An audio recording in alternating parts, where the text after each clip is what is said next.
मुंबई महानगरपालिका निवडणुकीसाठी आता उद्धव ठाकरेंनी रणशिंग फुंकलंय। शिवसैनिकांना तयारी करण्याचे आदेशही त्यांनी दिले। महापालिका निवडणुकीसाठी कार्यकर्त्यांच्या इच्छेप्रमाणे निर्णय घेणार असल्याचं सांगत त्यांनी स्वबळाचे संकेत दिले। त्याच वेळेला तुम्ही भ्रमात राहू नका असं आवाहन सुद्धा उद्धव ठाकरेंनी केलेलं आहे।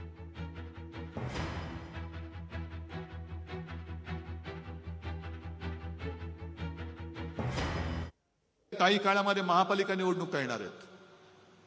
मी सगळ्यांशी बोलतोय, सगळे मुंबईतले सगळे बोलून झाले, संभाजीनगर नाशिक सगळे झाले। सगळ्यांचं मत आहे की एकटा लढा।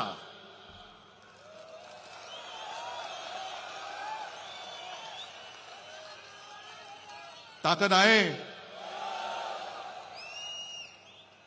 अमित शहाना जागा दाखवणार आहात? ठीक आहे, अजून निवडणूक जाहीर झालेली नाही, पण मला तुमची जिद्द बघू द्या, तुमची तयारी बघू द्या।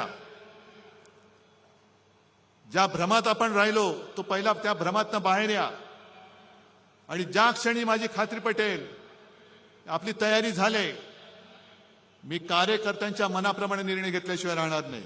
आता म्हणाले आम्ही स्वबळावर निवडणुका लढवणार। स्वबळावर निवडणूक लढवण्यासाठी मनगटात ताकद लागते, आणि या ठिकाणी लढून जिंकण्यासाठी देखील या भुजांमध्ये ताकद लागते, आणि घरात बसून लढता येत नाही। तुम लढो हम कपडा संभालते असं बोलून निवडणुका जिंकता येत नाहीत, आणि कार्यकर्त्यांची मनही जिंकता येत नाही।